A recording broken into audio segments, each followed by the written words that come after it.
Fog looks complicated in watercolor, but it actually comes out of one simple decision. Let me show you. We are doing it wet on wet, so my whole paper is wet. Then this painting is very little. I just put a couple lines for drawing, so it's almost no drawing. I just did these lines to guide me a little bit of what I want to put some trees. And with very, very diluted paint, this is Payne's gray, we're gonna put a little bit of the atmosphere. We're gonna start creating with light value, and then on top of that, the water on my paper is gonna make it even lighter. I wanna put it in some of these areas, and then I wanna have some where it's even more pale, like more another bank of fog. And then I can come with one over here. I'm keeping everything very soft around here, because I don't want to have any hard edges. We are trying to create the atmosphere and the fogginess first. So now that this is pretty much done, what I'm gonna go do is I'm gonna wait for the shine of my paper. I have a lot of shine in this paper to disappear some, and then we're gonna start creating illusions of trees around. Well, we wait for this to dry. This is a perfect time to tell you a little bit about the colors. I'm using Payne's Gray and by Core, and I'm also using Indian Blue by Daniel Smith. However, in this painting, the colors that you use is not as important as the value, because this painting is about darks and lights. So feel free to use any blue that you have, whatever it is that you have, it will be good. Just learn how to the dilution, some more diluted, some darker. Okay. My shine is starting to disappear. I have a little bit here, but I have less here, so we can start going on this area, like little triangles, because this is where this still gonna disappear, making a second layer of values and atmosphere. I'm rinsing, taking all the water away, and I'm even helping this to dilute a little bit more. Now, let me go back to the original dilution, which is here, very, very pale. I want this to be pale before it gets right to the cloud. I'm just creating the atmospheric effects or mood, setting the mood. No details, no colors that are warm. We're pretending for an eye to fill this space as if it is trees and a forest that is behind all these clouds. Right here, this one, I almost lost all my shine, so now I have to be careful. I think this is gonna be the last one that I do, otherwise I will start to get blossoms. So now this painting is in a good place to let it dry by itself. Because why by itself instead of using the hair dryer? Because some blending is still gonna happen over here. If I bring the hair dryer, I'm gonna stop that, and I don't want to. Our first layer is dry, and as you can see, it's very, very pale, but it already creating the sense of fogginess. Okay? So if I go with this color, and I want some trees like that one over there, I'm gonna leave it like if it is already farther away. If I make a few triangles, I start with kind of like a line, and then I go down, come with my water, the brush that is done, and then I soften all the edges. Our brain is gonna fill this up as if they are trees. That's how our brains work. I'm gonna continue to bring this. I don't need to have trees here. I just wanna have a little bit more color. By keeping all of these soft, I continue to create the fog atmosphere. The moment that I have hard edges, the fogginess, I'm gonna lose it. Right, so now I keep moving over here. I wanna have that like if it is one layer of distant trees, so I'm gonna do one below that one, lower. I'll leave myself a line. Come with like if I'm making a triangle, and come with a little bit of paper and lift. That's another way that you can accomplish the same thing. And the third way will be to bring to our painting even more water, so a lower value, lighter value, and then put another one here. Now this is already almost like that, but I have a lot more water on it. When we were applying our first layer, we established that we wanted to have a bank of fog here. One way that you can do it is, in order for that to be real, we don't want hard edges. So you could re-wet a little bit here in this white area that we allowed. Come with the light tone, the very, very light pale Payne's gray that we're using. Put it over there, and then see, it touches our water, our wet spot, so we will not have a hard edge. And then with this other one, you can just soften this little triangle shape that is giving us the impressions of distant trees, or they are also covered by fog. That's why they look like they are distant. This is very important, that you keep your value while we're building the fog, that you keep your value very light. Okay? Continue to have my Payne's gray, and I'm gonna start bringing a little bit of my India Throne blue. I'm still gonna continue to have very little detail. I'm just gonna put a blob basically of color and going right away with water, or you could water this area ahead of time and then pick the color and just drop it. That assures you that you will not have hard edges. Again, that's one of the most important things. Hard edges will kill your fogginess, the sense of atmosphere. But wearing this part, I'm going to plan to put a very big dark tree, but in the bottom, in the part behind it, I want to have the impression of one that is closer than that one. So with for this one, because still is far, I'm getting the Payne's gray alone, and then I start building it. I get impressions, kind of like a little triangle. Let our eyes build the rest, and then with this water, light it up and bring it down. Now I'm basically only want that color, so everything is wet. I drop that color, and now this is darker than that, so we're getting things closer, but it's still under the fog. And now in this area here, because this is going to be the bank of fog, we want this to be lighter. The ones that are going to be closer are going to still be lighter than the ones in the other side of the paper. So I wet. I come with my Payne's gray dilution.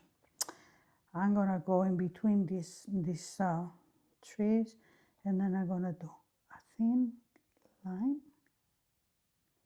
and then I'm going to go zigzagging, zigzag, zigzag.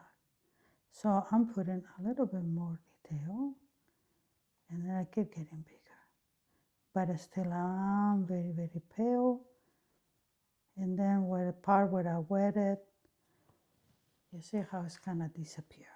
And if you want to disappear a little bit more in some of these, just go with, help it with the tip of your brush.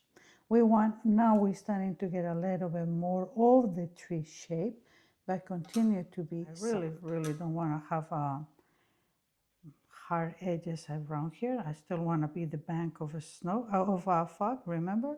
So I'm waiting over here, and then with my thin brush, by the way, I'm using number 2. We're going to start building the pretensions of some trees that are closer to those ones, but it's still covered by fog. So let's just put one over here, line, again, impressions, and then you can crisscross, you can just go like this, like if you are making, however you prefer to do your evergreens. So let's just put another distant one right there. Trees, usually uneven numbers, are more pleasant to our eyes than just putting things in pairs. Okay. So now it's time to start. We have the atmosphere, and now we're gonna start building some of the foreground. For this, because they're gonna be a little bit closer, we're gonna, I'm gonna bring a little bit more of my warmer color, because since they are closer to us, look warmer. But I'm not gonna go full strength. This is gonna be like a bridge between that and the final darker one. I know that I repeat myself, but soft edges is what it creates, the fog in the sense. So, and this type of pictures the sense of atmosphere. Okay, so on this one, I'm gonna put slightly more definition. We start very little. Let me make sure that I don't go too. Leave a gap, go again. And if you want I practice some of these evergreens, I have a video that I will post around here so that you get to see it where we make 3 different kinds of them. But basically, the thing is go from less, leave gaps, because trees have gaps, and then go try to make like a triangle shape, and the fat of going from smaller, from shorter to bigger. And we keep going all the way. We're gonna go maybe not all the way to the bottom. After you have done a few, go with your wet just to break it up a little bit. Let me reload my brush, and then I'm gonna keep going. Get another one. See, I'm going kind of like from lower to more.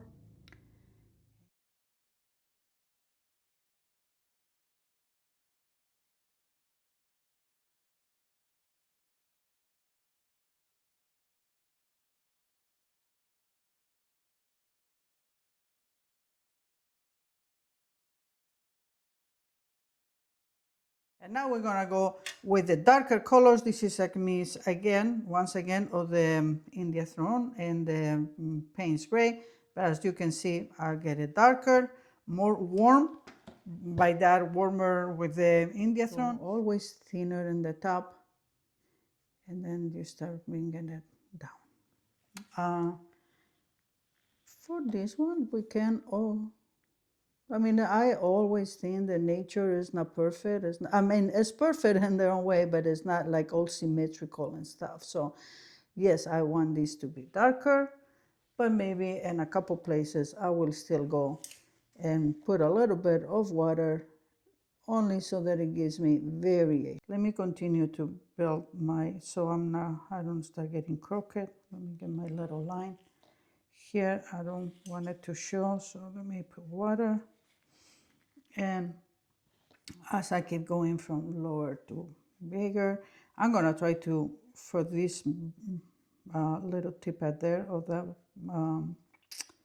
tree that I put to show. So I was gonna read like tree. So I'm gonna leave a gap.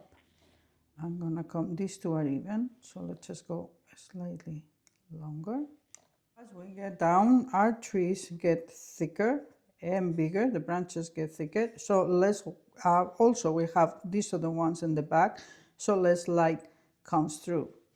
Meaning, when I make the trees, I allow for less of these holes, if you will, that they come through it. All right, so I want to put a second tree. So because of that, I'm going to put this part here in whole, if you will. So how am I going to put it in whole? By just adding a lot of water, as you can see. I'm putting water here. And that is going to allow me later to come over here and continue to do what I'm want to just put another one here. That is going to have maybe slightly more, not as big as that one, but dark too, and with a bit more of the Payne's Gray. We want to have another bank of fog around here. So this will be foggy. So once again, how do we build fog? By having soft edges. So what do? I bring water, okay? But I need a transition between that color and this color. So I will then, with this darker color that I've been using, I'm gonna go ahead and I'm gonna start dropping one. I'm gonna, we are not aiming for nothing in particular, just a transition. Now, I get the darker colors and we're gonna drop a little bit here or there too. I have a lot of water, so I had to bring my color a little bit, these colors, the darker colors, closer to where the trees ends. And again, I'm making an impression. All of this is dark, so I don't go rubbing it up. I just do tap. Continue to build some of this, like this tree continues to come down. So what do? I add this, like I said, tapping it up, and then with this other water brush, I kind of help it blend a little. What are we pretending to be here? Well, like if this tree is coming, but the fog is kind of hiding it out. Now, all I had to be mindful is, do I have edges here? No. Good. This will belong here, and this belong here. We established that we want to have kind of like a little heel, so we're going to make it go from top to low, and perhaps even the impression of another one. Okay, and then we go from a little bit of detail to less detail, till we just put maybe just a line. So we go from less to nothing, and then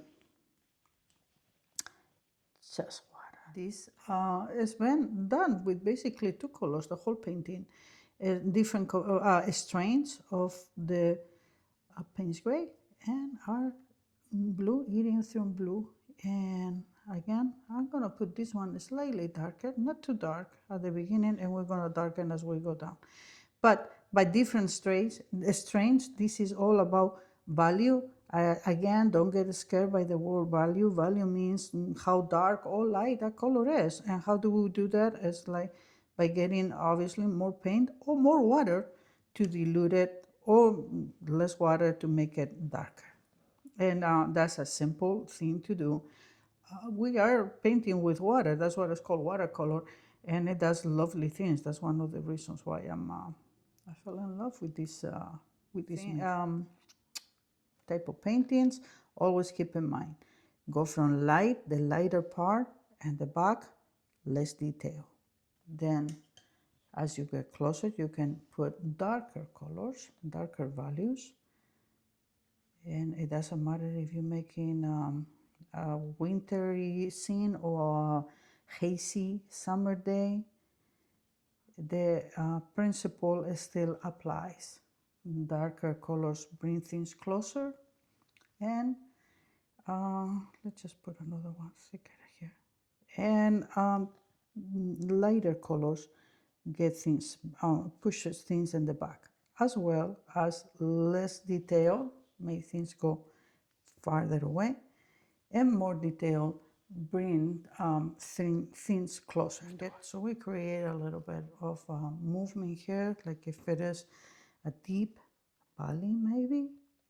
We paint the tree. All this is pretty wet, so again, all these branches that I put up will fade away, and that's what I have edges here. So let's just get, sometimes the water will form that too, because when we go with water more than once, the first one will be drying, and then when we put the second one, it will give us a little bit of a... I'm going to call this painting done, and this is how we make fog. You accomplish the fog by the values, light, very light, medium, and also by the very, very soft transitions.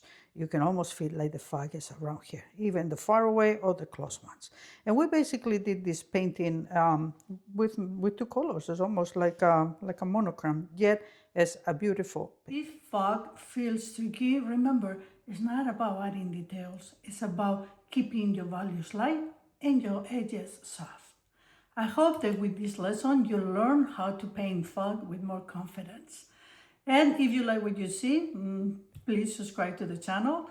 And as always, I thank you for being here, and I will see you in my next video.